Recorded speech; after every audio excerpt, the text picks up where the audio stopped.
The Chat Trap.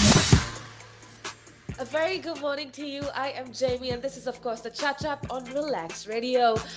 Doesn't matter where you're listening in from, I hope you are having an amazing day so far. We've had such amazing conversation yesterday. We spoke of a lot of different things, but if you're new here, well, then this is Relax Radio, and we're all about making sure that you're hyped up, that you are full of positivity, and you're full of good energy that you need to get on with your day. So if you want to, tune in, and if you want that extra dose of happiness, and if you want that extra dose of inspiration and information, make sure that you keep it tuned right here on Relax Radio. Now, with that being said, I know that all of us are super busy with our lives. Okay, we have our 9 to 5 jobs, and we just have to work extra hard with COVID, and it's just crazy out there. So I know that most of us actually don't really have time to keep up with the news. We don't have time to engage in good conversation. We don't have time to keep ourselves updated with what is happening around the world. Now, that's where we come in handy. Okay, we are about making sure that you are informed with regards to whatever that's happening around the world as and when it happens. So with regards to entertainment news, with regards to business, tech, current affairs, politics, we have shows to cover all of it, and we make sure that it happens in a way that's pleasing to you and in a way that interacts and engages you. And that's why I want to say, if you're just tuning in, thank you so much for being a part of the show. It's definitely such a pleasure to have you on board. And I also want to remind you to be a part of the show. Okay, make sure that you tune in, make sure that you give me a big thumbs up if you're listening to us on our social media platforms, and make sure that you interact with me. Okay, make sure that you leave a comment down below so I know exactly what's going on in your head, so that I know if you are liking what we're talking about, or even if you're not, it's perfectly fine. If you have a different opinion, if you have a different idea, it is okay. Go right ahead and let me know. Now, with that being said, today actually I want to talk about something very interesting, and I want to talk about relationships. Okay, now before you head on out, or before you think, oh no, that's just not something that I need to hear, I want you to hold up and think to yourself, what kind, I'm not just talking about romantic relationships, okay? I want to talk about all kinds of relationships and kind of make you understand the signs and the tips of how you can maintain a healthy relationship. Okay, because I don't know about you, but I'm 21 years old and I'm super busy with, like I've told you this before, but I have a lot going on in my life.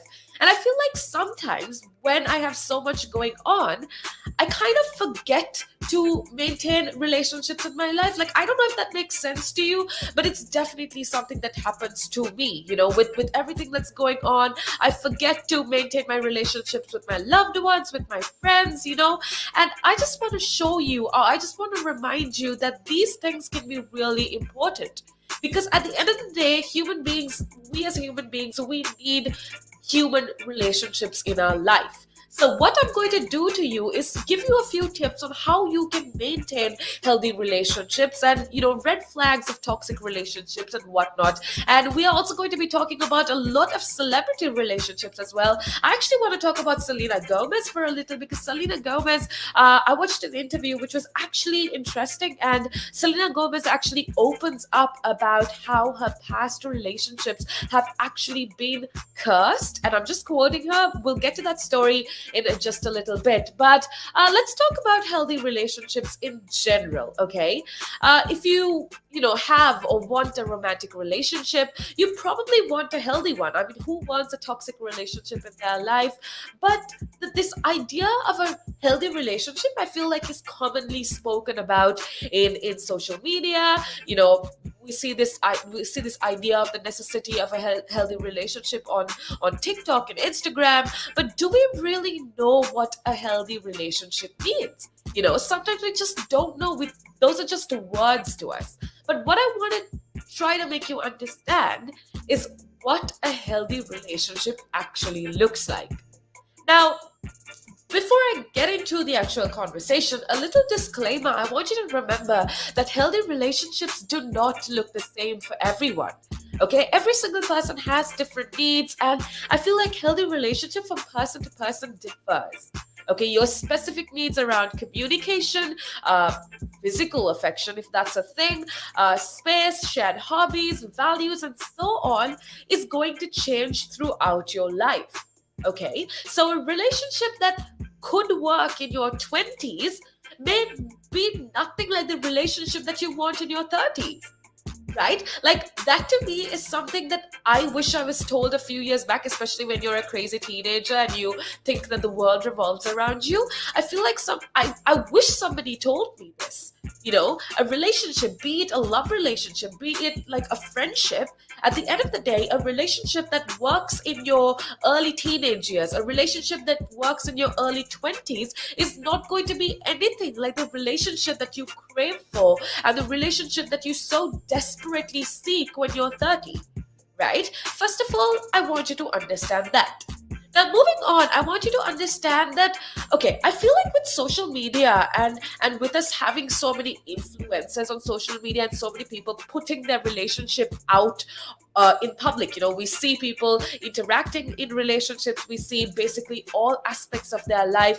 And especially when it comes to love relationships or romantic relationships, I don't know about you, but I almost had a time in my life where I felt like there was a certain expectation, like seeing all of these other fancy couples, celebrity couples, and famous couples interact with each other. I kind of felt like, oh, maybe that's what a healthy relationship is. Maybe that's what I need in a relationship. And that kind of set a standard in my life for the relationships that I was looking for.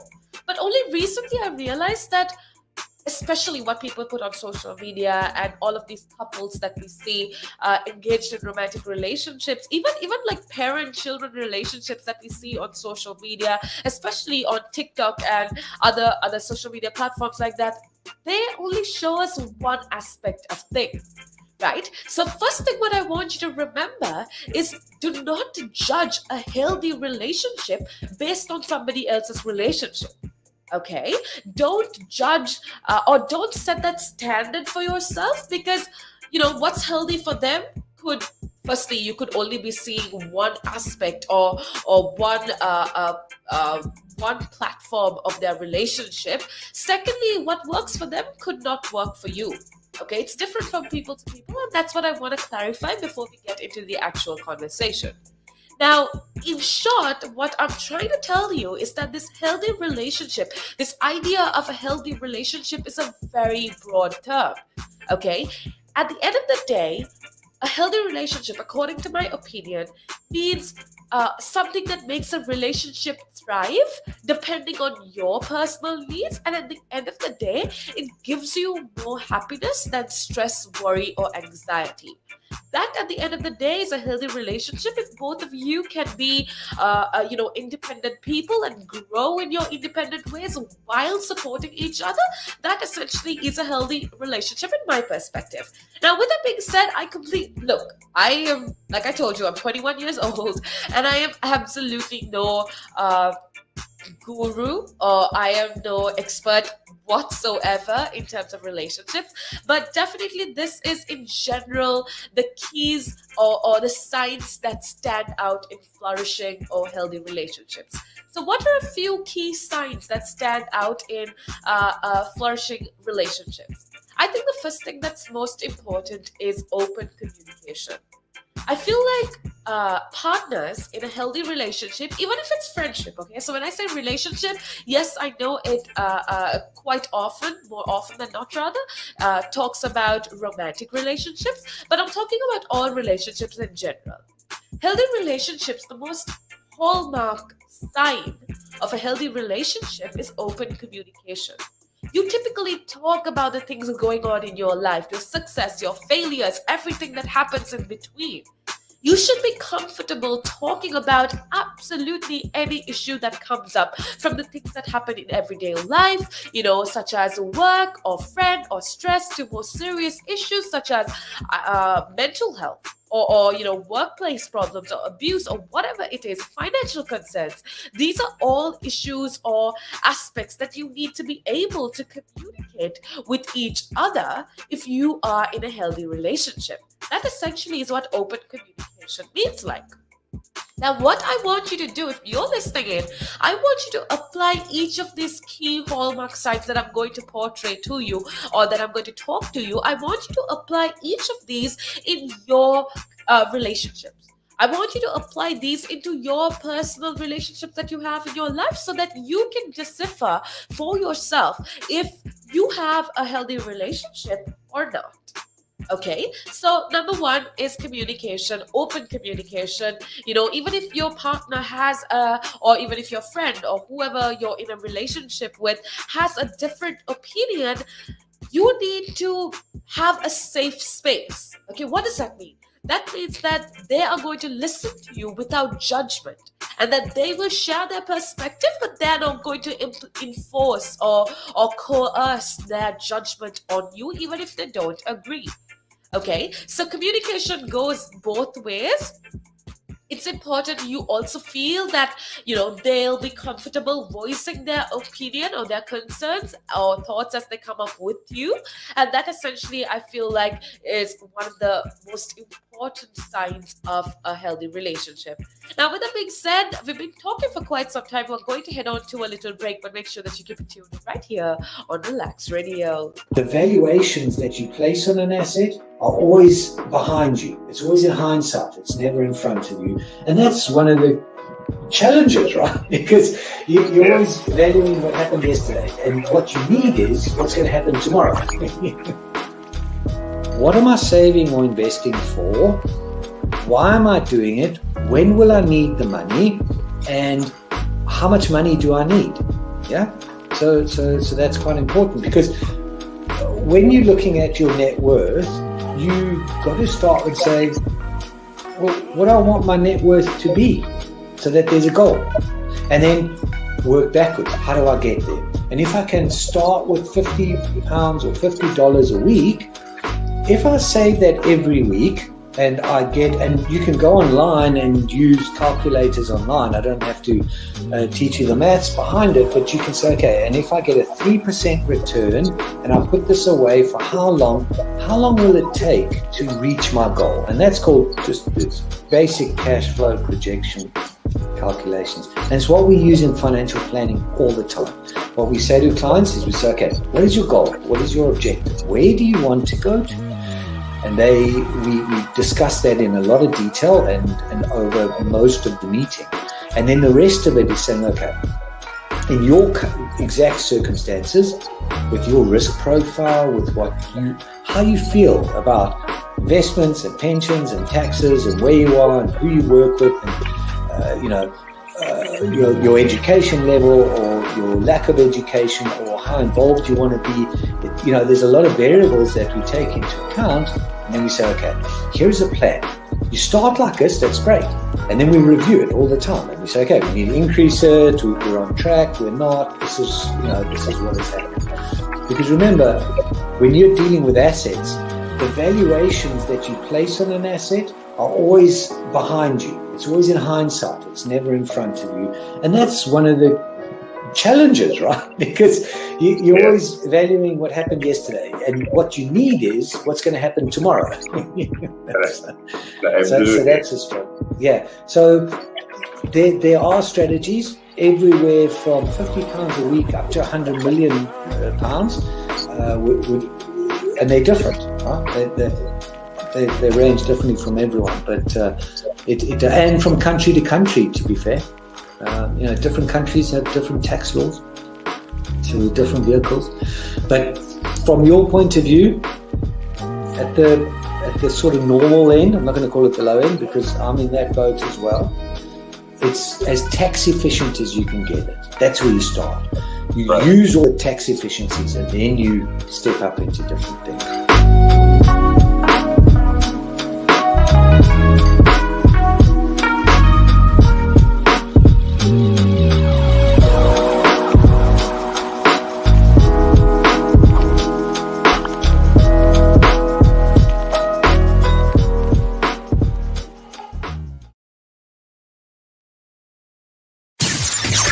The Chat Trap.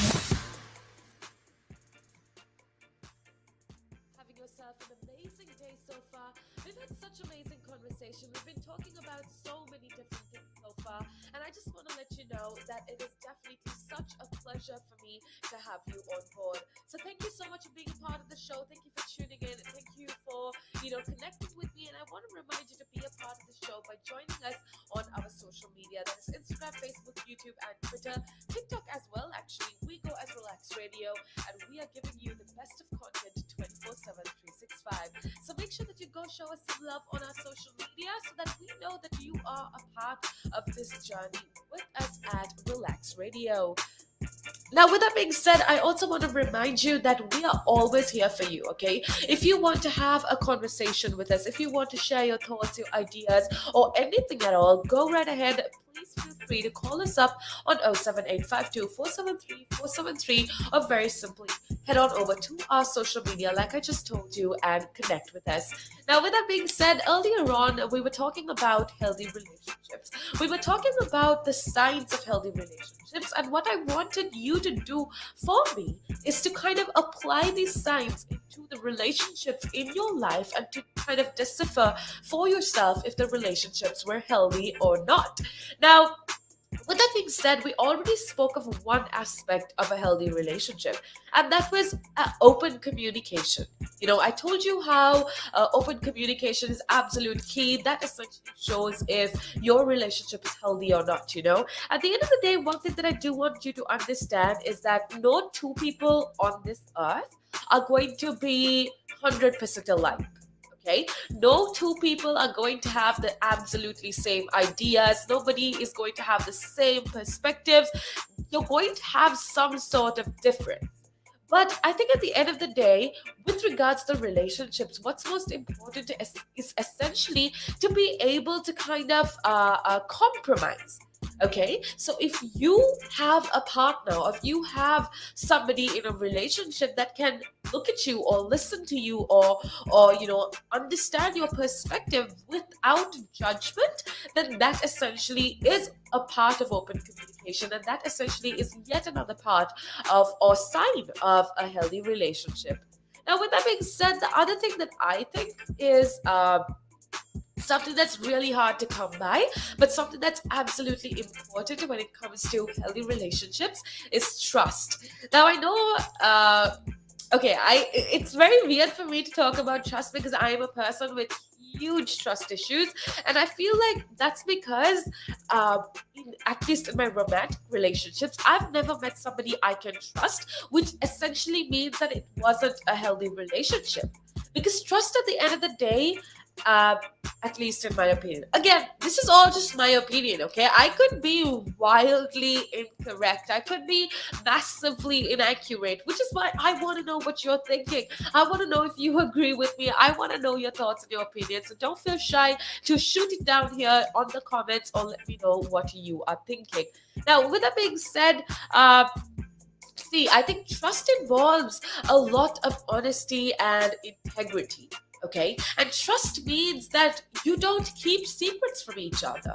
When you're apart, you don't really worry about the other person, about the loyalty or faithfulness of the other person, or if it's a friendship, if it's a healthy relationship or a healthy friendship. If you're apart, you're not going to worry about, oh, will that person still be there for me? Will they backstab me? These are not questions that should pop into your mind, especially if you are in a healthy relationship. Okay. But with that being said, I also want to clarify that trust definitely goes beyond believing that your partner won't cheat or lie to you or backstab you.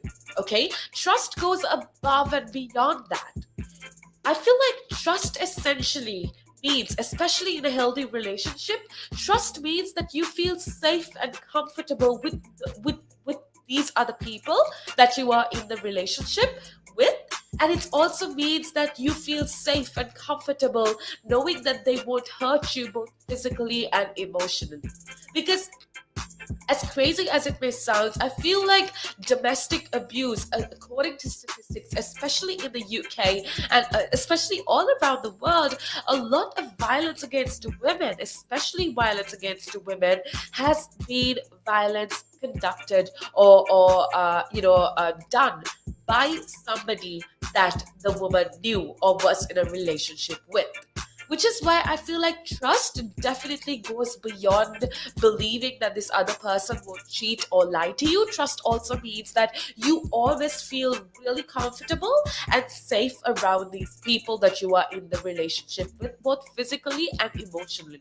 If you know that the person you're in a relationship with is has the best interests in mind, but also respects you enough to encourage you to make your own choices, then you know that it is essentially a healthy relationship. Now, the other thing that I kind of touched on earlier, but I think is absolutely important to talk about, is this sense of yourself as a separate person. Now, like I said, I absolutely am no expert when it comes to relationships, okay? I barely know anything, but having had a lot of people with absolutely healthy relationships in my life, I feel like one of the most important hallmark signs of a healthy relationship is to see yourself as a separate person. Especially young people. I've seen this in a lot of young people, okay? When you get into a relationship, you kind of become so dependent and your whole universe starts revolving around this other person, right? Now, true enough, healthy relationships are best described as interdependent, and interdependency means that you rely on each other for mutual support. But with that being said, I also want you to understand that interdependency means yes, you rely on each other for mutual support, but you still maintain your identity as a unique individual. Okay, so yes, you can depend on each other, but you also maintain your identity as a unique individual. Okay, so I think at the end of the day, this means that your relationship should be balanced. You know you have this other person's approval and love, but your self-esteem does not depend on them. Like, listen, we've always about how you are capable of your happiness. Yesterday, we spoke of how powerful your brain is. We spoke of how powerful your mind is and how capable your mind is and how you don't need anybody else to decide your destiny. Same goes with healthy relationships. It's good to have somebody by your side, but that doesn't mean that every single one of your decisions depends on this other person. Okay, it doesn't mean that your self-esteem, your self-worth depends on this other person. Because as the moment that happens, you know that the relationship is getting toxic. So although you're there for each other, I want you to remember that you don't have to depend on each other, and that is a sign of a healthy relationship. Okay, you still need to have friends. You need to have a life outside of your relationship. Because if a relationship is toxic, you're not going to want each other to spend time with anybody else. Okay, so a healthy relationship is you depending on each other, relying on each other is a more accurate word to use, but also having your own life, pursuing your own interests and your hobbies. Now, the other thing, I feel like this again is very controversial, I would say, but time apart. Okay, so I'm going to say something that's going to sound a little strange, but I feel like a few years back, looking at relationships that my friends have been in, looking in relationships that I have been in, a few years back, you know, when you just get into adulthood, when you just start, getting into the social scene, when you become a teenager, life changes. Life changes drastically. And I feel like a lot of it has to do with how teenagers view relationships, okay? I feel like especially a sign of a very immature relationship is, I'm talking about this with experience because I'm looking at relationships that I have had, romantic relationships that I have had, or, my friends or my social circle has had a few years back. When we're 13, 14, 15, 16 years of age, relationships tend to mean that you don't spend any time apart. You're constantly on the phone with each other. You're constantly communicating with each other. But I want to remind you that healthy relationships, that is not a sign of healthy relationship. It's great that you can talk to each other 24/7, but come on, get a life of your own. So that's why I think that most people in healthy relationships prioritize spending time together, but they also, can be independent and work apart. Okay, so that essentially is absolutely important to remember. Whatever you do, you don't need to spend every moment together or believe your relationship suffers when you spend some time apart. That is not how relationships work. That is extremely immature. That is a very teenage view on relationships. So if you want to gauge if your relationships in your life are healthy, then see if you can spend a little time apart from each other and see if that's going to have devastating impact on your life. If so, you know that the relationship is toxic up to a certain extent at least. Now, with that being said, we are going to head on to a little break. But before that, we have a few people tuning in. I want to say a big hello to everybody listening in. Sam and Sean say that they agree with everything that we're talking about. Thank you for being a part of the show. I have Girl734. I'm sorry, I wish I knew your name, but thank you for tuning in as well. A very big hello to you. Again, thank you for being a part of the show. With that being said, we're going to head on to a little break, but make sure that you keep it tuned right here on Relaks Radio. One of the easiest ways to increase your net worth is to ensure that you have higher cash flows. And one of the easiest ways to do that is to not buy things on hire purchase, not buy things over months and months because you can't afford them now, but you want it. It's kind of that delayed gratification. Rather than buy that couch, that car, that stereo, that computer, whatever item, and pay it off over 12, 24, 36 months at an interest rate, rather invest that money, make do with what you've got, and then after 12, 24, 36 months, take the money that you've now invested and buy that good. An asset could be anything that appreciates or reduces a tax bill. So it could still be a liability, but it reduces their tax bill. And I'm not going to go into the technicalities because that's out of our remit here. However, for our use or our purpose, what we are talking for the listeners here is I would put this definition of an asset forward. An asset is anything that increases your income. Anything. Now, there's a lot of conversation around who pays more taxes, if it is the rich or if it is the poor, right? When you are basically going out during a day, if you go to a restaurant, you have to pay taxes there. If you buy a car, you have to pay taxes there. So why is it even a conversation that, the rich pay less taxes or the poor pay more taxes? Why is it a conversation like that? Because it's true, the rich generally pay less tax.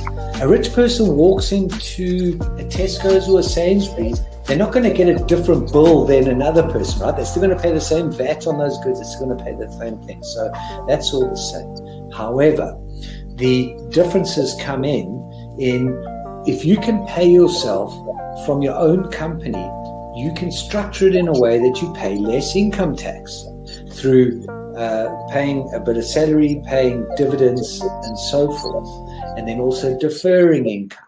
Also, your pension payments or contributions can be different. So that increases your tax sort of gap, if that, if you want to use it that way. Where a PAYE person just gets paid salary and bonus. And now those are the most highly taxed sources of income in the UK, definitely, in the UK.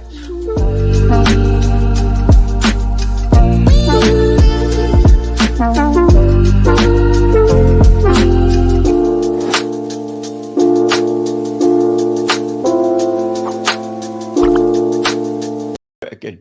But now, if you say to a child, if I went up to a child and said, you've had one to forget, God, there'd be an inquest. Me, why did you reject my son? Well, I haven't rejected your son. I want to talk about, how the generation gap, has how much it's changed, especially when you check the youth nowadays in comparison, to people back in the day. I'd say when I was younger, it was more disciplined. Not now. In comparison to now. Not at all. Not now. The way things are nowadays, the younger generation, you seem that they can't accept the word no, if that makes sense.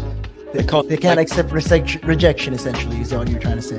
Yeah, they can't accept the word no. So if how did I do? Or you didn't do very well, and they get upset. And when I was a youngster, my father used to say to me, because I used to be sport mad when I was very young. Well, I still am sport mad, but like participating in different sports. And if I had a bad game, for example, he might say to me, "You had one to forget." That's it. Your dad sounds like a smart guy. I mean, yeah, that's the real fact of the matter. Yeah. He'd say to me, "You had one to forget. Get over it," and that was it. So I dust myself down and do it again. But now, if you say to a child, if I went up to a child and said, "You've had one to forget," God, there'd be an inquest. An inquest. I mean, why did you reject my son? Oh, I haven't rejected your son. Or daughter. I've just told them that they need to buck their ideas up. That's the truth right there. I mean, if you think about it, if you check the generations, like right now in the US as well, I've seen a lot of these things as well. In the UK, you get medals for participation. But what's the point? What are you trying to? Yeah, what's the point? Either you win or you lose. People are so afraid to put that whole notion of losing. When it comes to right now, the generation gap is just crazy. How much. A lot has changed. Social media has taken control of our lives, and we don't even realize it anymore. We're crippled because of it. That's absolutely right, Nick. Because, as you said, nowadays it seems that you get rewarded for failure. For the life of me, Nick, I can't get my head around that. Perhaps I'm just getting old and morbid. I don't know. I just can't get my head around how you could be rewarded for failure.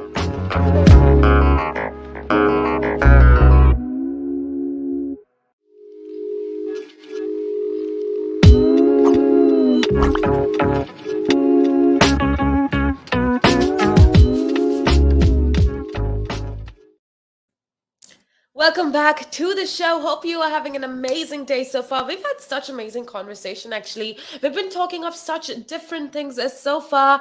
And I think the main focus within the past few minutes has actually been with regards to relationships, What are the signs of healthy relationship? What can you do to make your relationship healthy is yet another thing that I will be talking to you about within the course of today. So make sure that you keep it tuned right here on Relaks Radio. Now, if you're wondering what Relaks Radio is, we are a community interactive radio, and we're all about making sure that you feel loved, that you are informed and entertained as well. So if you want to show us some love, make sure that you go hit that thumbs up button. If you're listening to us on any of our social media platforms, make sure that you go check us out on our social media and make sure that you leave a comment down below. Let me know how your day is going. We could have a conversation with regards to whatever it is that you want to, and I will be here to keep you company and to make sure that you are having a good time.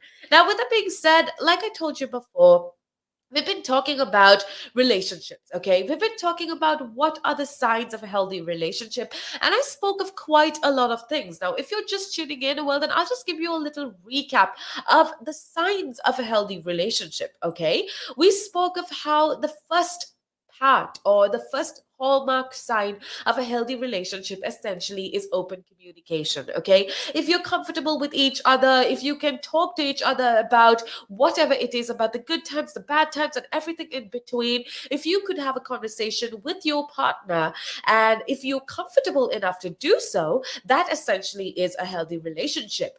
Now, I also told you that at the end of the day, no two people are going to think 100% alike. You and your partner most definitely are going to have different opinions. You're going to have different, ways of thinking, and that's fine because that's completely normal. Okay.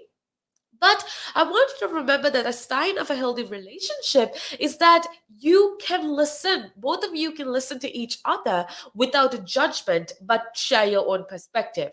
Now, that I feel like is definitely a sign of a healthy relationship. So, what I want you to do is to kind of apply these signs or apply these hallmark signs basically into your relationships and see if, does this apply to me in my life? Is this real in my life? What is it? So I want you to apply these signs into your life and kind of gauge your relationships and figure out where your relationships are.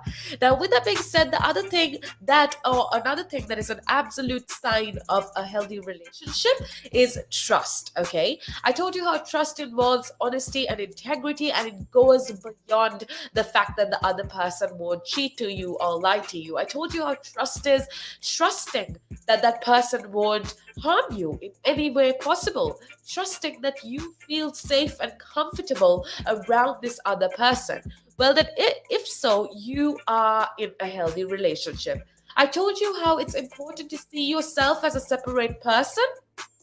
you know I understand that healthy relationships are best described as interdependent, but interdependency means that yes, you rely on each other for mutual support, but you still maintain your identity as a unique individual.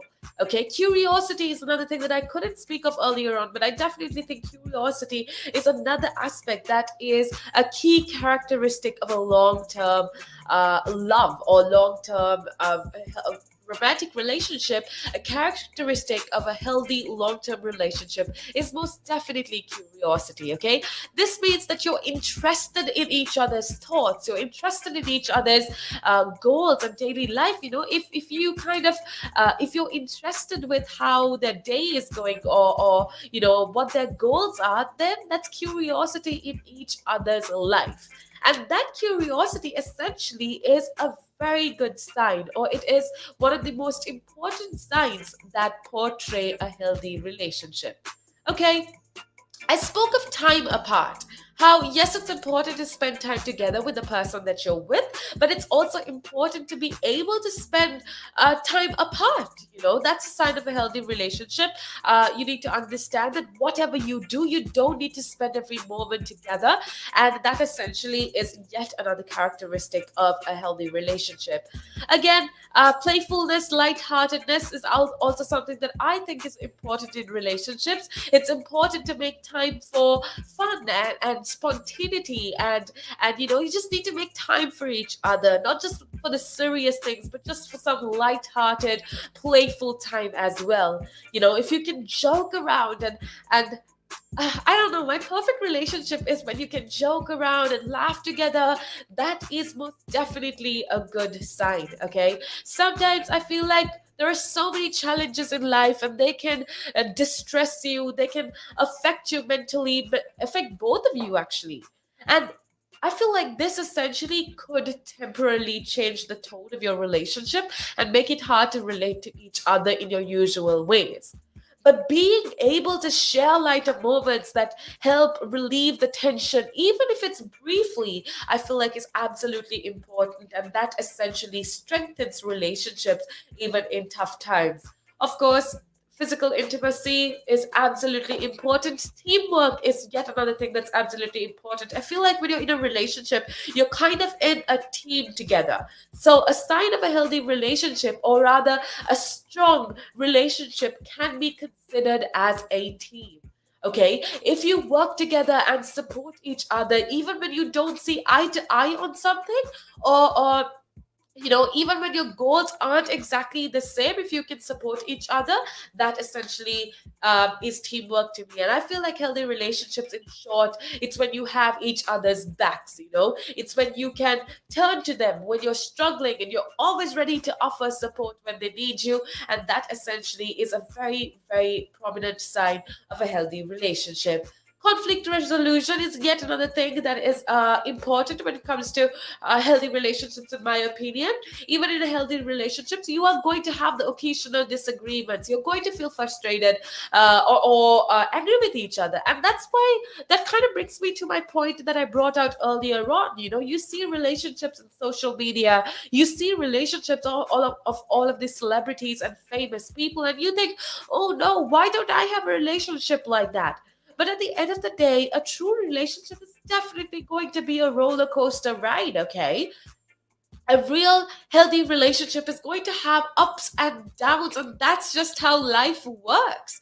If you kind of look and base your relationships on all of these social media couples and celebrity couples, I want you to understand that that's not going to work. You need to understand that everything that's shown on the digital social world is only one aspect of things. Whereas healthy relationships are most definitely going to have highs and lows. So remember that even in a healthy relationship, you'll have occasional disagreements. You are going to feel frustrated. You are going to be angry with each other, but that's okay. Okay, that's completely normal. It doesn't mean your relationship is unhealthy. But that line between a normal amount of disagreement or argument to a abnormal amount is very, very slim, I would say, and it's very easy to cross. So I feel like at the end of the day, you need to ask yourself, am I happy in this relationship? And yes, I know it sounds like I've been talking a lot about romantic relationships, but either ways, it doesn't matter whatever relationship you're in. I feel like the end question that you need to ask yourself is, am I happy? Am I able to achieve my dreams? Am I able to become a better person than I was yesterday? And is this relationship helping me to do that? Ask yourself that, and I feel like when you do, you're essentially going to come up with an answer as to whether your relationship is healthy or not. And I know that the truth can be really scary sometimes, especially if you've invested a lot of time in somebody, in a relationship, in building a relationship, and suddenly you're just like, oh my goodness, this is not working for me.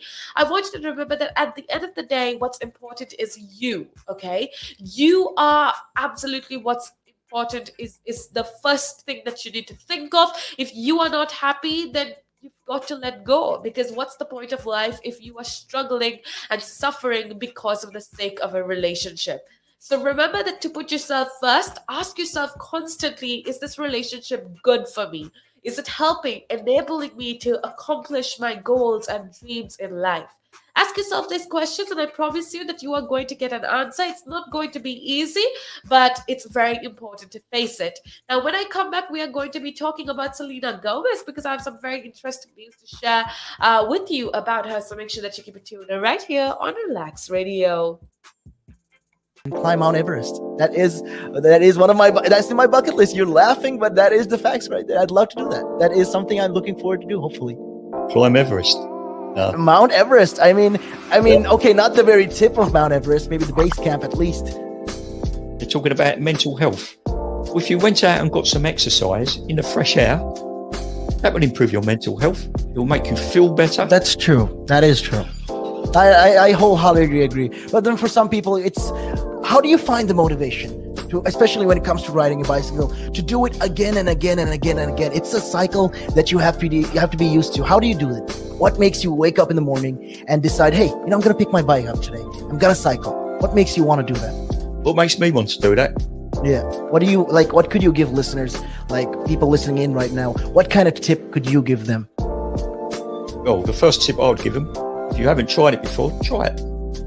It can open up new horizons. It will make you fitter. It will definitely make you fitter. Cycling is one of the best forms of aerobic exercise you can do. It sounds like, I mean, if you think about it, yeah, it sounds like great fun. Because what essentially you're trying to say is also at the same time, when you, if you look at it from this perspective, with regards to mental health, especially when you look at it with mental health, this is another way to fight it. I feel like you go outside, you meet more people, you interact with, socially, you will interact with more people, and you're keeping fit, you're making connections, you're breathing in the good and exhaling the bad. I feel like that's a great thing right there.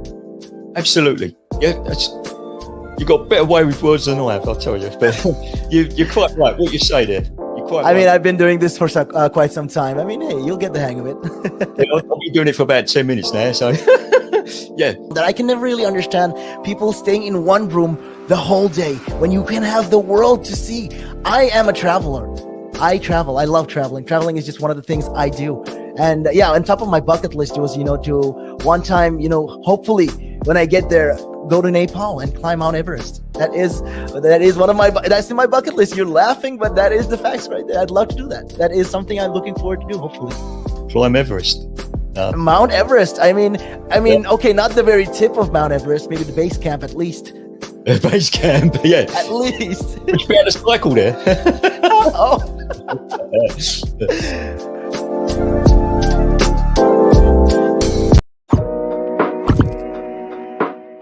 Now, there's a lot of conversation around who pays more taxes, if it is the rich or if it is the poor, right? When you are basically going out and during a day, if you go to a restaurant, you have to pay taxes there. If you buy a car, you have to pay taxes there. So why is it even a conversation that, the rich pay less taxes or the poor pay more taxes? Why is it a conversation like that? Because it's true, the rich generally pay less tax. A rich person walks into a Tesco's or a Sainsbury's, they're not going to get a different bill than another person, right? They're still going to pay the same VAT on those goods. They're still going to pay the same thing. So that's all the same. However, the differences come in if you can pay yourself from your own company, you can structure it in a way that you pay less income tax through paying a bit of salary, paying dividends and so forth. And then also deferring income. Also, your pension payments or contributions can be different. So that increases your tax sort of gap, if you want to use it that way. Where a PAYE person just gets paid salary and bonus. And now those are the most highly taxed sources of income in the UK, definitely, in the UK. We've seen it, right? If an owner of a large public traded company does something wrong, irrelevant of what that company does or how valuable that company is, the stock generally falls into a pool of nothing, right?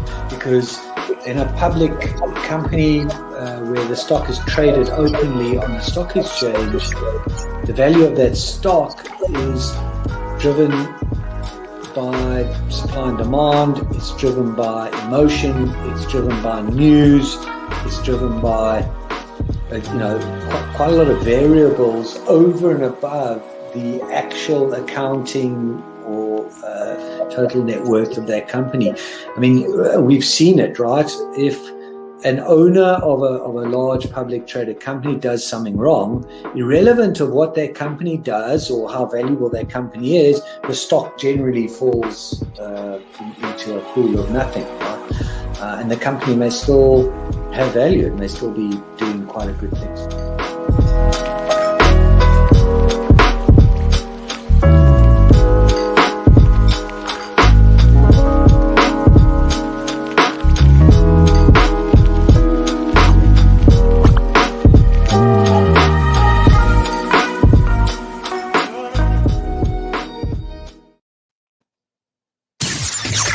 The Chat Trap. A very good day to you and welcome back to the show. This is, of course, the Chat Trap on Relaks Radio. Hope you are having yourself an amazing day so far. Hi, Andrea. How are you doing? Hope you are good. Hi, Jamie. How are you? I'm pretty good. I'm doing amazing as well. Now, Andrea, you joined us just before you joined us, actually. We've been having such amazing conversation because we've been talking about relationships, okay? We've been talking about the signs of a healthy relationship. And I feel like there is so much more that we could cover on this topic just because it is a topic that I feel like is applicable to almost everybody, despite the fact if you are in a healthy relationship or not, even if you are in a romantic relationship or not, this is definitely a topic that could be discussed, and it's very useful to everyone, which is why I thought we should spend a few more minutes discussing this topic. And Andrea, before we do that, do you want to remind people how they can be a part of the show? Of course, we would like to hear you guys here in the show by joining or texting us or leaving a comment, or just simply download the app by iOS and Android. And don't forget to follow us on Facebook, Instagram, Twitter, and TikTok. Absolutely. Make sure that you connect with us. Make sure that you become a part of the show.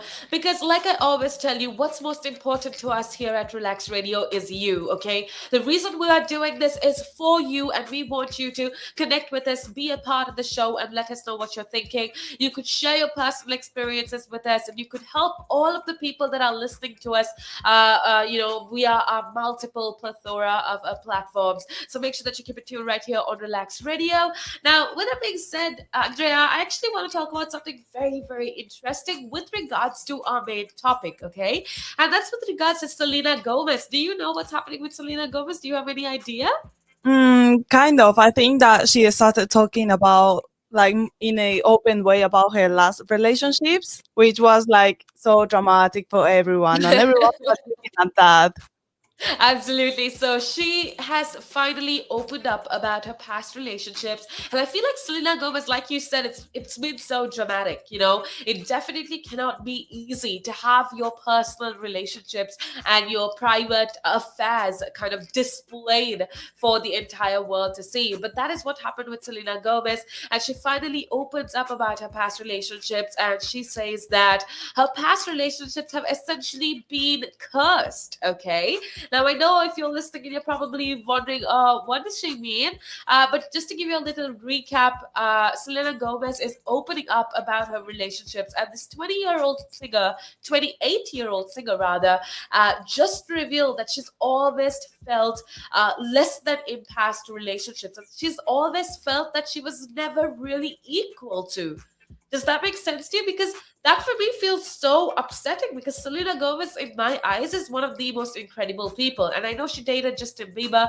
I know she dated The Weeknd. And I know she had a couple other celebrities that she dated in between. But she says the biggest problem with her past relationships was that she never felt like she was equal to all of them. Like she never felt like she was worthy of being in a romantic relationship with the people that she was engaged with in the past, which Yeah. to me is so sad. Yeah, and I think that we can hear most of her opinions about her last relationships by her songs, because she has so many songs about that, and that even if she doesn't talk about that with people or with the entertainment news, I think that she expressed that by her songs, and that gives a clue about what happened, how she feels in that moment. Yeah, I think she has kind of channeled music Yeah, to express her emotions and her feelings. I think the best song for me was, which actually showed me how much she's struggling, was "Lose You to Love Me." I don't know if you like that song, but that definitely is one of the songs that she wrote post breakup, and that's definitely one of the songs that portray her thoughts and emotions. So if you're listening in, do you love Selena Gomez? What is your favorite breakup song? I mean, I feel like for a lot of people, though, to be honest, Taylor Swift is like the breakup song goddess. the queen. Yeah, I know it, She's but like, wow, because by that we can learn so many things, and also teach you like how to deal with those moments uh-huh. that don't feel good, and that helps, to be honest. Yeah, it's definitely. I feel like Taylor Swift, Selena Gomez, and even Olivia Rodrigo. She's very new to the scene. She's like brand new, but she's like all Yeah. of them. All of them together are like iconic when it comes to breakup music. If you're going through a breakup, just turn on some Olivia Rodrigo "Driver's License" or turn on some "Lose You to Love Me." Of Yeah. course, Taylor Swift's empowering breakup songs. But yeah, going back to the conversation with regards to Selena Gomez, I feel like that essentially teaches us something very important. Okay, Andrea, I think this we could use this idea of Selena Gomez's relationship, where she speaks about how she never felt equal to the person, and that always felt made her feel like her relationships were cursed. That, I think, is a one very important thing that we need to talk about. A relationship is never going to be successful if you don't feel like you're in the same level as of the other person. Yeah, I think that if you are gonna be with someone, that person as well needs to like teach you that you both are equal, and no, he's no more or you are more. Like it needs to be equal to feel good enough to each. Absolutely. Absolutely, it doesn't matter. Like, I feel like, especially in today's day and age, fame also comes, how many followers you have on Instagram or how successful you are on your career path. These are irrelevant when it comes to a relationship. It doesn't matter if he has a better job than you. It doesn't matter if he has more followers on TikTok or Instagram or whatever it is. It doesn't matter. It's about, both of you feeling, or both of you making sure to feel each other, make each other feel like you're in the same level. So Yeah, for me, what's crazy is the fact that Selena Gomez felt like that she was unworthy of, the weekend, or Justin Bieber's love. That just goes to show that these people haven't been good to her. Do you get what I mean? That it's almost like a two-way thing, right? You need to make your partner feel like they're worth it. You need to make your partner feel like they're the most amazing thing on the planet, right? yeah, and it's really hard to realize that she didn't feel good enough for someone when I mean, she's so famous. She's a pretty good person. She never, or like not never, but try to don't feel dramatic with the stuff that is passing around her. So I don't know. I'm just impressed that she doesn't feel good enough for someone. Absolutely. And she says, another thing that I also want to add, Andrea, is the fact that she says her album Rare, which was released in 2020. Yeah, it was released in 2020. And she says that this album was mostly written out of pain. Right? She was in a position where she believed these people who she was in a relationship with, and she believed them when they told her that she was not worthy enough, or that she wasn't good enough, or that she wasn't famous enough. When these people told her that, she said she believed it. She was so fragile at that point in her life that she almost kind of agreed with them. And when she did, she herself, that took a huge toll on her self-esteem. That took a huge toll on her career. And that's Andrea, you weren't here before, but earlier on I spoke about how even if you're in a relationship, you need to remember that yes, you need to depend on each other, but you also need to be your separate person. Right? How you cannot let your self-esteem depend on the other person. It's good to depend on the person on things like support and courage and things like that, but you always need to understand that it's you and yourself. Does that make sense to you? Yeah, and I'm really like um I really understand what you're saying, because I think that that's true. People need time to themselves. Either if you are in a relationship, you can go on a date by yourself, like, because Absolutely. I think that it's really important to have a autoesteem like no higher, but in a good level that you don't feel like you are like losing yourself, as she said in her last song. And that album, I think that was pretty helpful for people, because I think that she is really young to pass in all that situations that she passed. Because right now is, I think she's 28 or 29, and all that happens before that. Imagine Yeah. 20 and all every person in the world knows about your relationship. What Yeah. all that stuff, like too much pressure for herself. Yeah, definitely. I feel like it definitely cannot be easy at all. It probably was really, really hard, having every little move plastered on the media, plastered on social media. That's definitely got to be hard. That's, like you said, it's added pressure, it's added stress, and I feel like, especially, oh my goodness, yeah, I watched this interview as well, and she speaks of how she always felt like she had to stick up to a standard.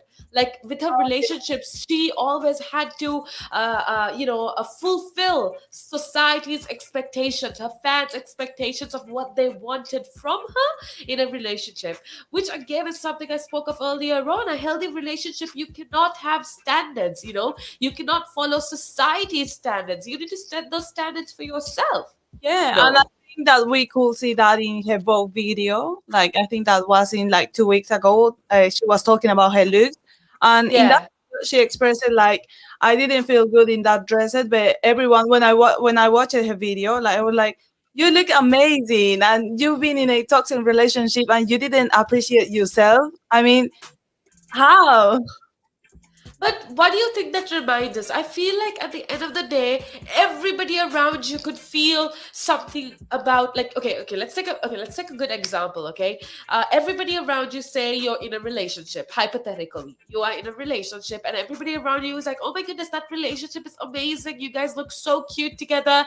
You guys are amazing. You're beautiful together. All of that. But if you don't feel good, that's all that matters. It doesn't matter what other people around you say. It doesn't matter how cute you guys look on social media. It doesn't matter how perfect you are according to society's standards. You Yeah. know? Yeah, it's about how you feel. That relationship needs to be for you and not for others. Like how they are looking, that needs to be for you, how you look in that relationship. Because if you don't feel good, why do you try to make people think that you are good? Absolutely. You know, it's all about you. Like I said before, it's about you being comfortable in that particular relationship. But with that being said, we're actually going to head on over to a little break. So make sure that you keep it tuned right here on Relax Radio. Again. But now, if you say to a child, if I went up to a child and said, you've had one to forget, God, there'd be an inquest. Me, why did you reject my son? Well, I haven't rejected your son. I want to talk about, how the generation gap, has how much it's changed, especially when you check the youth nowadays in comparison, to people back in the day.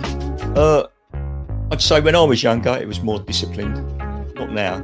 In comparison to now. Not at all. Not now. The way things are nowadays, the younger generation, you seem that they can't accept the word no. If that makes sense. They can't accept rejection, essentially, is all you're trying to say. Yeah, they can't accept the word no. So if you how did I do? Or you didn't do very well, and they get upset. And when I was a youngster, my father used to say to me, because I used to be sport mad when I was very young, well, I still am sport mad, but like participating in different sports. And if I had a bad game, for example, he'd say to me, you had one to forget. That's it. Yeah, that sounds like a smart guy. I mean, yeah, that's the real fact of the matter, yeah. He'd say to me, you had one to forget. Get over it. And that was it. So I dust myself down and do it again. But now, if you say to a child, if I went up to a child and said, you've had one to forget, God, there'd be an inquest. Me, why did you reject my son? Well, I haven't rejected your son. Or daughter. I've just told them that they need to buck their ideas up. That's the truth right there. I mean, if you think about it, if you check the generations, like right now in the US as well, I've seen a lot of these things as well. In the UK, you get medals for participation. But what's the point? What are you trying to? Yeah, what's the point? Either you win or you lose. People are so afraid to put that whole notion of losing. When it comes to right now, the generation gap is just crazy. How much a lot has changed. Social media has taken control of our lives, and we don't even realize it anymore. We're crippled because of it. That's absolutely right, Nick. Because, as you said, nowadays it seems that you get rewarded for failure. For the life of me, Nick, I can't get my head around that. Perhaps I'm just getting old and morbid. I don't know. I just can't get my head around how you could be rewarded for failure.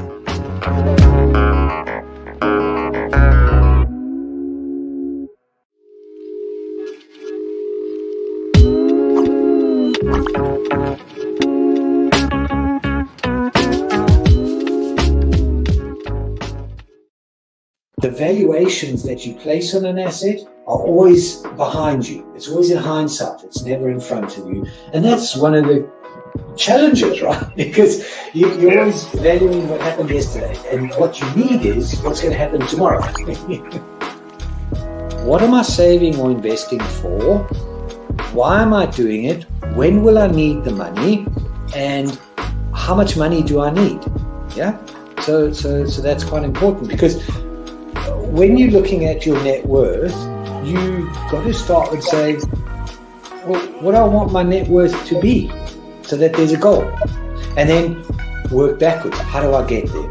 And if I can start with £50 or $50 a week, if I save that every week, and you can go online and use calculators online. I don't have to teach you the maths behind it, but you can say, okay, and if I get a 3% return and I put this away for how long will it take to reach my goal? And that's called just this basic cash flow projection calculations. And it's what we use in financial planning all the time. What we say to clients is we say, okay, what is your goal? What is your objective? Where do you want to go to? And we discuss that in a lot of detail and over most of the meeting. And then the rest of it is saying, okay, in your exact circumstances, with your risk profile, with how you feel about investments and pensions and taxes and where you are and who you work with and, your education level or your lack of education or how involved you want to be.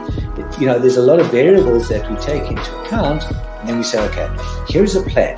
You start like this, that's great.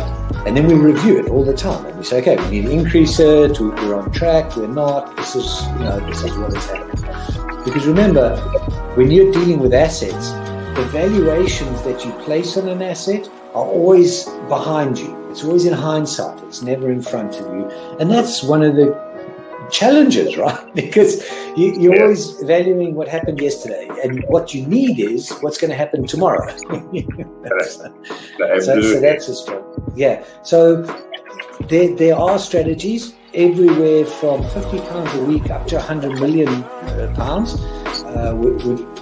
And they're different, right? They range differently from everyone, but and from country to country, to be fair. Different countries have different tax laws, so different vehicles. But from your point of view, at the sort of normal end, I'm not going to call it the low end because I'm in that boat as well. It's as tax efficient as you can get it. That's where you start. You use all the tax efficiencies, and then you step up into different things.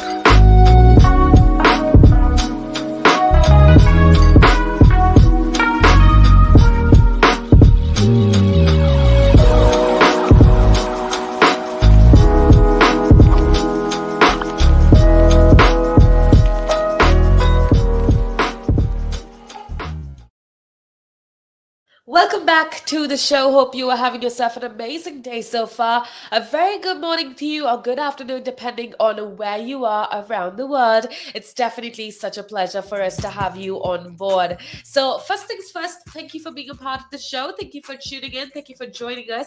It's definitely such a pleasure to have you on board.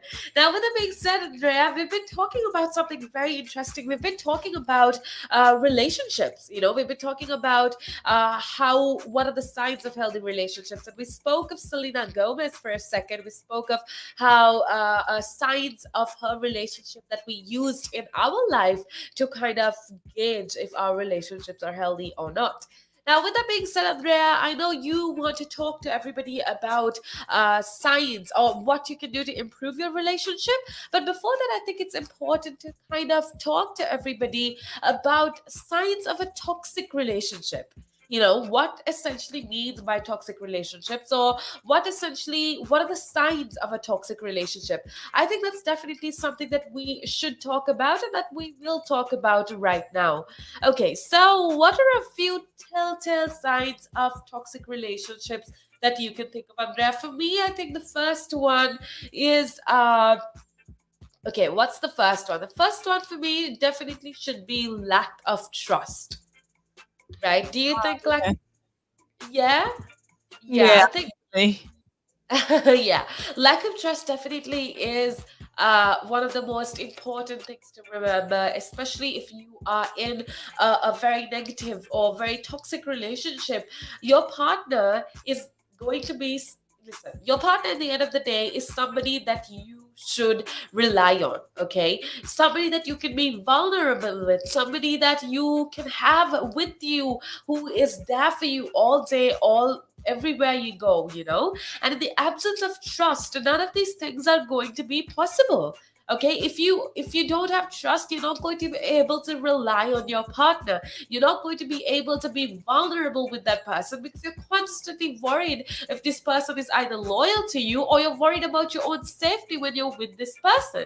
So if you lack trust and if you're not able to be vulnerable with these people, then definitely that is a sign of a toxic relationship.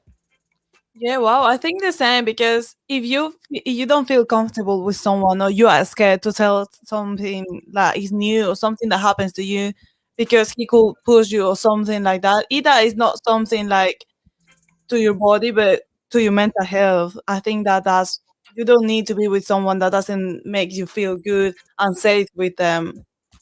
Absolutely. What's the point of being in a relationship if you're always scared, if you're always worried about your safety, both physically and emotionally? What's the point of being in a relationship? It's just Yeah. added pressure, added stress. So that essentially is a point of, or is a sign of a unhealthy, toxic relationship. Yeah, definitely. I never been in one like that before, to be honest, because I think that you need to feel yourself that you don't need to be with someone like that because either you both don't behave good is not a reason to start fighting or something like that. I don't know. What do you think? Absolutely. I haven't either, but I know a lot of people who have. And I think it's very self-degrading as well when you're in a relationship. But what's hard, Andrea, one thing that I do want to talk about, what's hard when you're in a relationship like that, you feel like your entire world revolves around this relationship. And you kind of don't have the strength to get out of the relationship, Yeah, because especially if it's toxic. you feel that pressure that okay, if I leave, what gonna do with my life? Like you love yourself because you say, I don't know what to do without him or without her.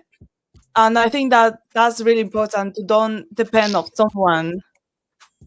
Yeah, absolutely. Don't, yourself, it's okay to depend on somebody, but don't make your self-worth or your self-esteem depend on somebody else. Because the minute you do, you know that it's definitely going to get toxic. You know that it's definitely going to be harmful and unhealthy as well. Now, another thing, another point, or another sign of unhealthy relationships or toxic relationships is hostile communication. Now, earlier on, Andrea, I was talking about signs of healthy relationship, and I said open communication is absolutely important. You being able to express your feelings, you be able to tell other people how you feel is absolutely important when it comes to a healthy relationship.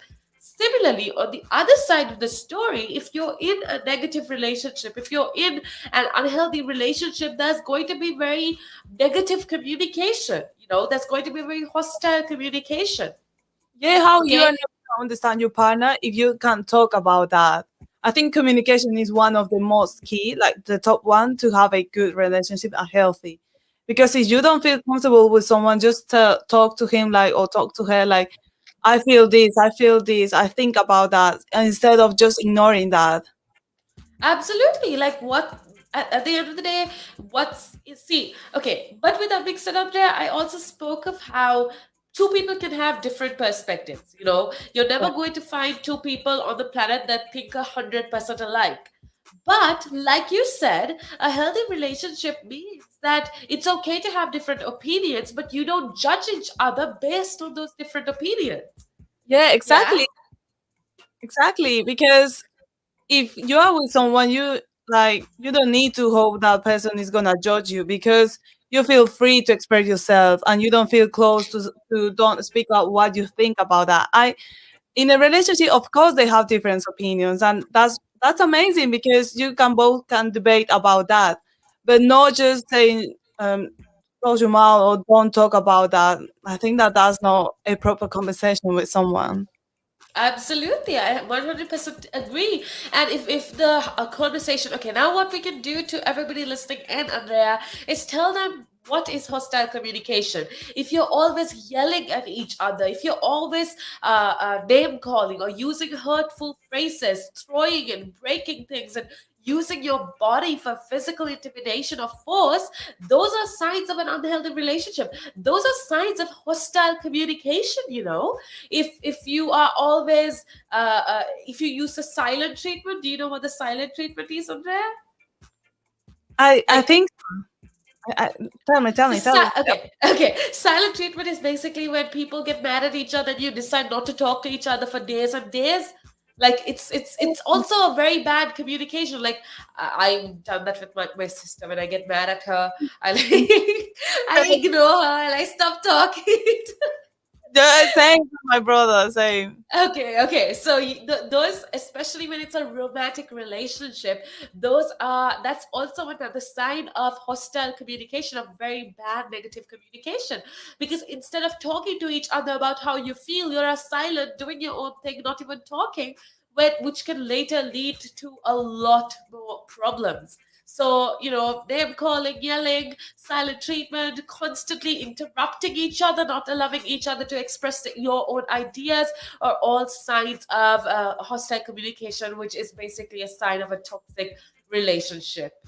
Yeah, I think that, as you said as well, you don't need to yell someone about something. You can just sit down and start talking instead of just yelling and make everything worse, because it's not gonna work for that relationship, and just need to leave, because I think that no one needs to yell at you, even if you did something bad. Just talking. I think everything can resolve by talking.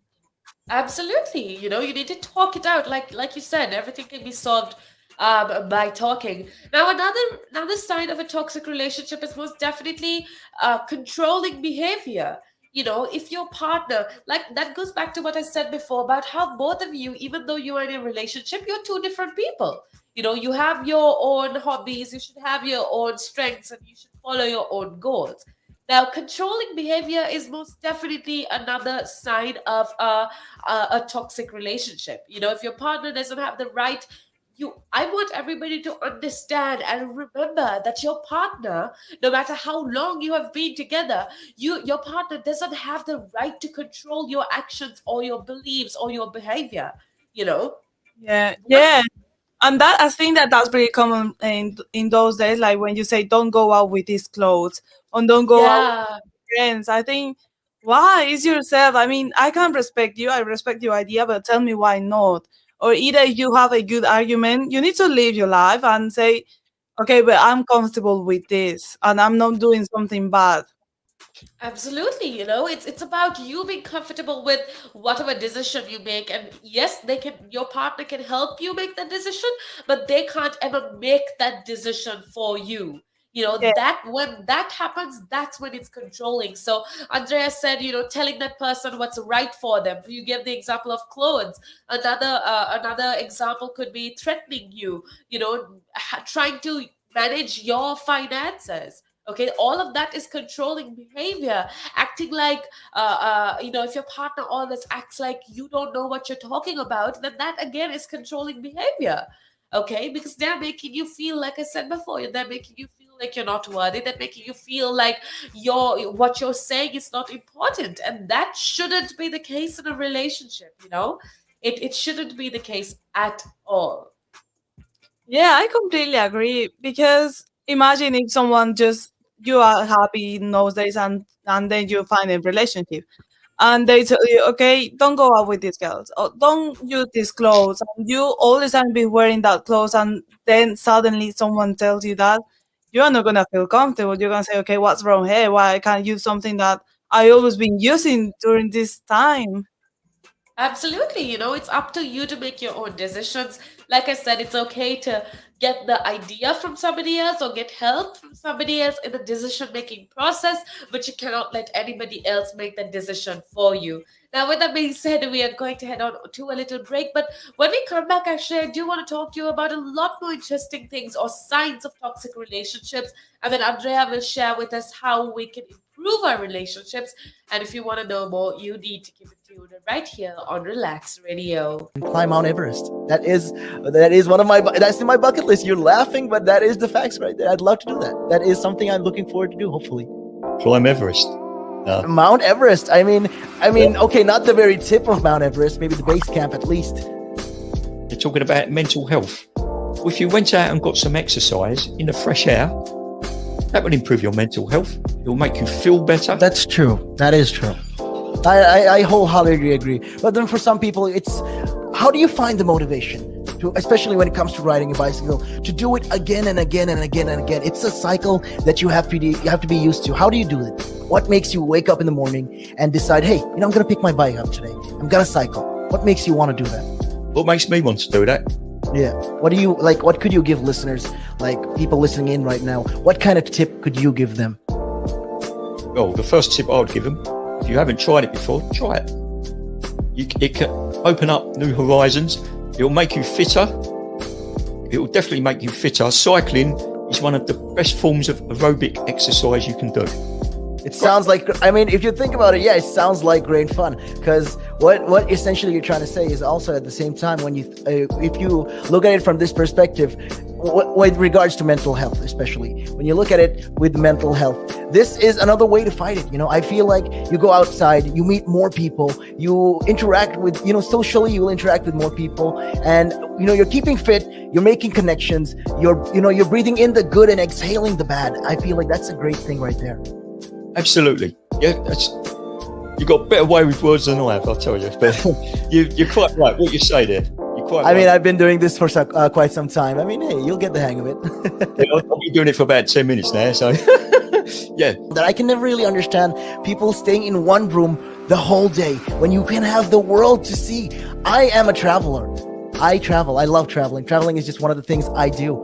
And yeah, on top of my bucket list was, to one time, hopefully when I get there, go to Nepal and climb Mount Everest. That is one of that's in my bucket list. You're laughing, but that is the facts right there. I'd love to do that. That is something I'm looking forward to do, hopefully.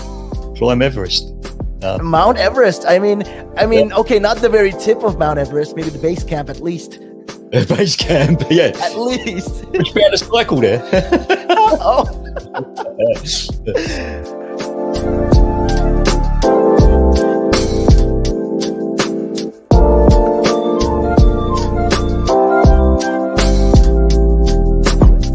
The valuations that you place on an asset are always behind you. It's always in hindsight. It's never in front of you. And that's one of the challenges, right? Because you're always valuing what happened yesterday. And what you need is what's going to happen tomorrow. What am I saving or investing for? Why am I doing it? When will I need the money? And how much money do I need? Yeah. So that's quite important, because when you're looking at your net worth, you got to start with saying, well, what do I want my net worth to be, so that there's a goal, and then work backwards. How do I get there? And if I can start with £50 or $50 a week, if I save that every week, and you can go online and use calculators online. I don't have to teach you the maths behind it, but you can say, okay, and if I get a 3% return and I put this away for how long will it take to reach my goal? And that's called just this basic cash flow projection calculations. And it's what we use in financial planning all the time. What we say to clients is we say, okay, what is your goal? What is your objective? Where do you want to go to? And we discuss that in a lot of detail and over most of the meeting. And then the rest of it is saying, okay, in your exact circumstances, with your risk profile, with how you feel about investments and pensions and taxes and where you are and who you work with, and your education level or your lack of education or how involved you want to be. There's a lot of variables that we take into account, and then we say, okay, here's a plan. You start like this, that's great. And then we review it all the time. And we say, okay, we need to increase it, we're on track, we're not, this is what is happening. Because remember, when you're dealing with assets, the valuations that you place on an asset are always behind you. It's always in hindsight. It's never in front of you. And that's one of the challenges, right? Because you're always valuing what happened yesterday. And what you need is what's going to happen tomorrow. So that's a struggle. Yeah. So there are strategies everywhere from £50 a week up to £100 million. and they're different. Right? They range differently from everyone, but and from country to country. To be fair, different countries have different tax laws, so with different vehicles. But from your point of view, at the sort of normal end, I'm not going to call it the low end because I'm in that boat as well. It's as tax efficient as you can get it. That's where you start. You use all the tax efficiencies and then you step up into different things.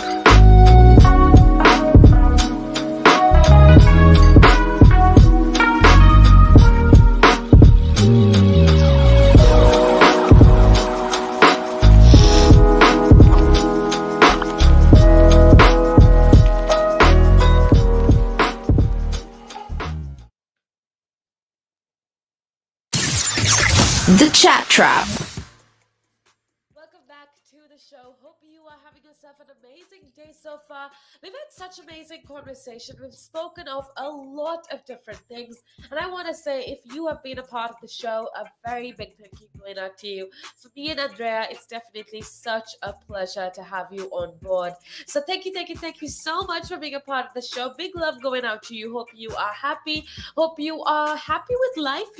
I know it's not easy, especially now after COVID. Andrea, I feel like everybody is just trying to, make up for lost time. Last year we spent a lot of time in lockdown, and a lot of people are working extra hard to make extra money to be able to live for the next couple years. And it can't be easy, huh? Yeah, I think the same because I think that everyone needs to have enough time to just take all of these things because we are not gonna forget all this situation that happened since last year in just in a week. We need time as well, but I think that that's pretty good because we can go out with this. We can improve yourself and say, okay, maybe I didn't try this. I can try this, and I did this good during the pandemic. I can still doing that right now. I think find the good ways. Everything just try to be positive. I would say in the radio.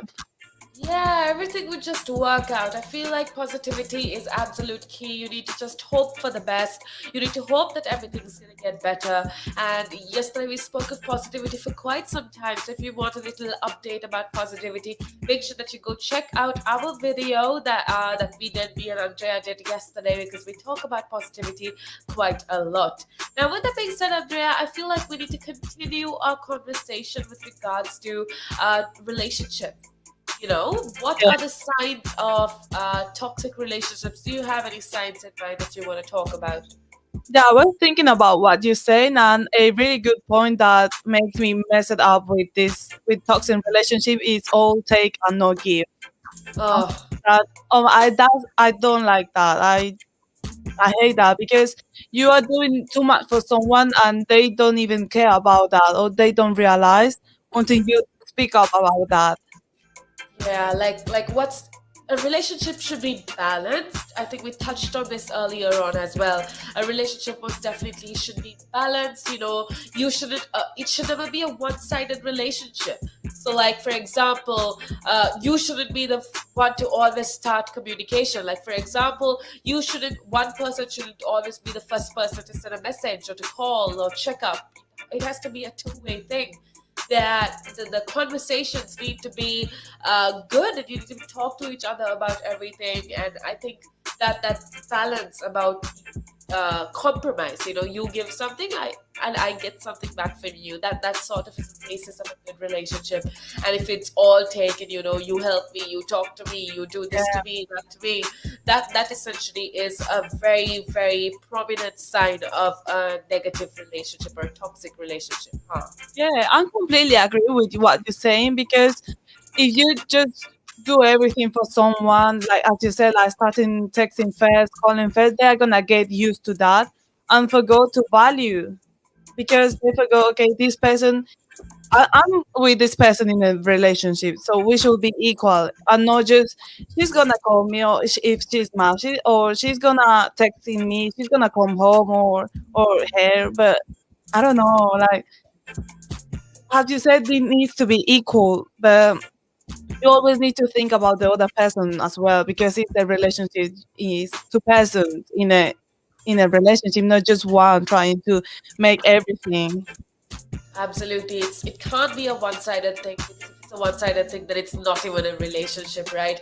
So there needs to be constant communication, always. There needs to be constant communication always, and you need to interact with each other, and that essentially is another sign of a toxic relationship. Now, with that being said, Andrea, actually, just before we head on to our next segment, do you think we should talk about signs of healthy relationships?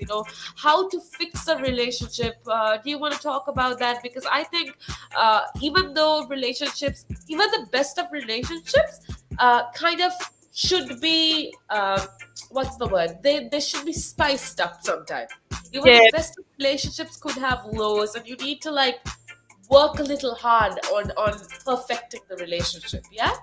yeah, I think that it's really good when they try to do, yeah, your partner try to do something new, because you didn't expect that, so it's gonna be a surprise. And I think everyone likes surprise, not everyone, but most of the people. And I think that a good idea will be ask your partner something new. Yeah.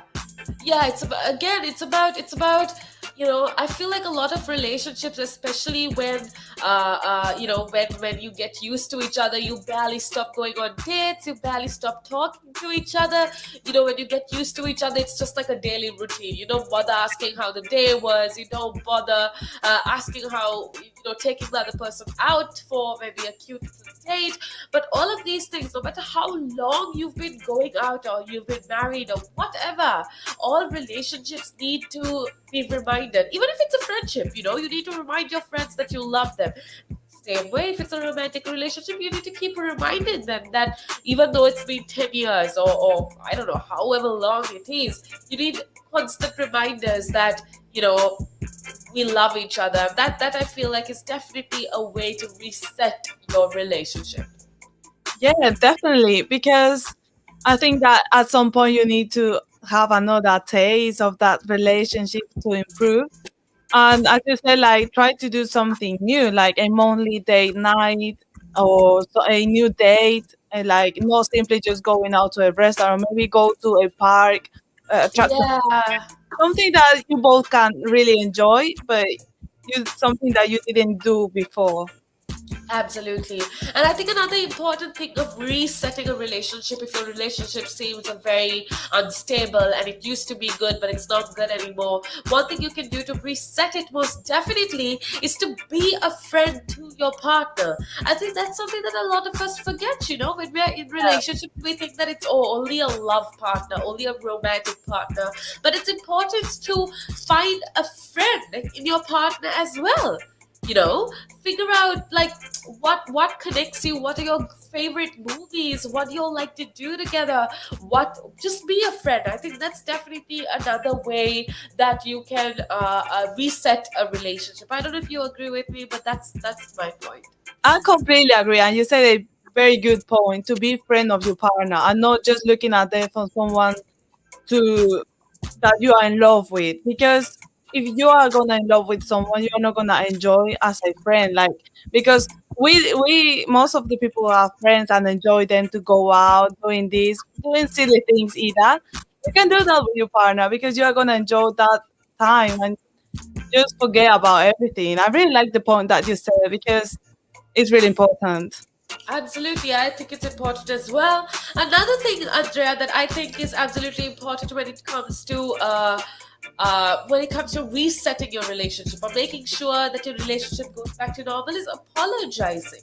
And taking responsibility. I feel like a lot of people have so much ego that they don't want to, accept the blame and say, okay, I was wrong. I'm sorry. Let's go back to doing normal. You know what I mean? Yeah, because I think most of the people have ego to say sorry, and I think that that's pretty normal. I don't know why it's normal, but everyone has, and I think it's really important to say some and at some point sorry, because if it was your fault, say that. If it wasn't, just leave that. But I think it's really important to say sorry, or if I did that to you and I didn't realize, sorry about that. And take responsibility. Yes, Take responsibility for your mistake. yeah, Because I'm completely everybody, true what you're saying. yeah, because everybody is human, and even if you're in a relationship, yeah, mistakes could happen, but just take responsibility, be honest. That I think is very important. Apologize, and just hope for the best. Be clear about your intentions as well. Always, be clear about what you want in the relationship. Get that sorted, and I think that it's going to be okay. Yeah, and I think that another point related with that is express your appreciation for that person. Because sometimes you be in a relationship but you forgot that, like, okay, I didn't, it's not like the first time that we started talking, like give you hugs like every time, or either asking how really was your day instead of how are you, how was your day, and that's it, and just end the conversation. I think it's really important to appreciate that little moments and that person, because you are together and maybe you are gonna end together. So it's really important to have a good relationship. Absolutely. That I 100% agree, Andrea. Thank you for bringing that up. Now, with that being said, we are going to head on over to a little break, but make sure that you keep it tuned right here on Relax Radio. We are going to start talking about a completely different topic that you are absolutely going to love. So make sure that you keep it tuned right here on Relax